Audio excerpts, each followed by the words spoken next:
مفتی صاحب، سب سے پہلا سوال سعودی عرب کے شہر جبیل سے سبتین صاحب نے کیا ہے۔ وہ پوچھتے ہیں کہ ہم غزہ کے لوگوں کی کیا مدد کر سکتے ہیں کہ ہمارا شرعی حق ادا ہو جائے؟ بسم اللہ الرحمن الرحیم، نحمدہ ونصلی ونسلم علی رسولہ الکریم، اما بعد۔ دیکھیں، جو اصل فریضہ ہے وہ تو حکام پر ہے، اور ان کو یہ چاہیے کہ وہ غزہ کے مسلمانوں کی عملی مدد کریں، اور اگر سب عالم اسلام کے تمام حکمران اور سارے ممالک متفق ہو کر آواز بھی اٹھائیں تو بھی کافی ہو جائے گا۔ کوئی اعلامیہ پاس کر دیں، اس سے بھی بہت حالات بدل جائیں گے۔ لیکن افسوس سے کہنا پڑتا ہے کہ ہمارے حکمران بزدل ہیں، وہ خوف کا شکار ہیں۔ انہوں نے امریکہ، برطانیہ کو، اسرائیل کو اپنا آقا بنا رکھا ہے، اور وہ اللہ تعالیٰ کا جو خوف اور خشیت ہونی چاہیے وہ ان طاقتوں سے ان کے دلوں میں بیٹھی ہوئی ہے جو اس وقت دنیا میں حکمرانی کر رہی ہیں۔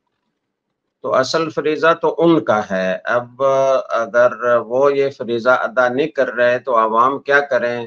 تو عوام کے لیے عملی طور پر وہاں جہاد میں حصہ لینا تو شاید انتہائی مشکل، قریب ناممکن ہوگا، لیکن اور عملی طور پر جہاد میں شریک ہونے کی اتنی اہمیت ہے، یہ بھی وہاں کے میدان کے لوگ ہی بتا سکتے ہیں۔ بعض اوقات باہر سے جانے والے بجائے فائدے کے الٹا نقصان کا اور مشکلات کا ذریعہ بنتے ہیں۔ تو اس لیے عوام کو دو کام کرنے چاہیے۔ ایک تو یہ کہ ان کے لیے مالی تعاون بھیجیں، اس کے راستے بہرحال موجود ہیں اور تعاون جا بھی رہا ہے، پاکستان سے بھی جا رہا ہے، دوسرے ممالک سے بھی جا رہا ہے۔ تو ان کو اس وقت ادویات کی ضرورت ہے، میڈیکل آلات کی ضرورت ہے، کھانے پینے کی چیزوں کی ضرورت ہے، شیلٹر کی ضرورت ہے۔ وہ بالکل بہت سارے کھلے آسمانوں تلے پڑے ہوئے ہیں، یا بہت ہی ناگفتہ بے خیموں میں وہ مجبوری کی زندگی گزار رہے ہیں۔ بارش ہو جاتی ہے تو وہ خیمے پانی میں ڈوب جاتے ہیں۔ تو ایسی حالت میں ان کو جس قسم کا بھی تعاون پہنچایا جا سکتا ہو وہ پہنچانا لازم ہے، اور عوام کو اس میں کردار ادا کرنا چاہیے۔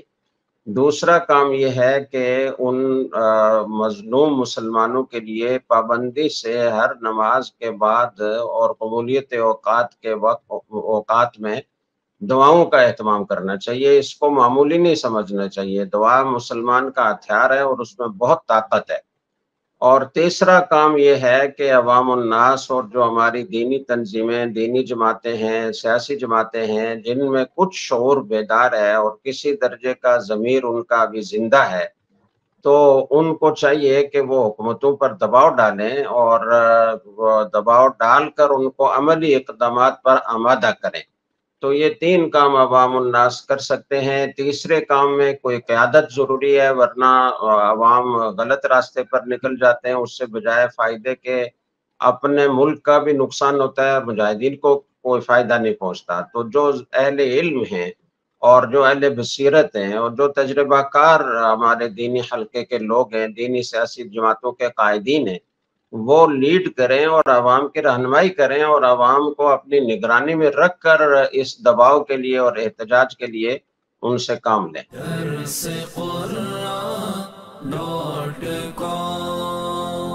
www.darsequran.com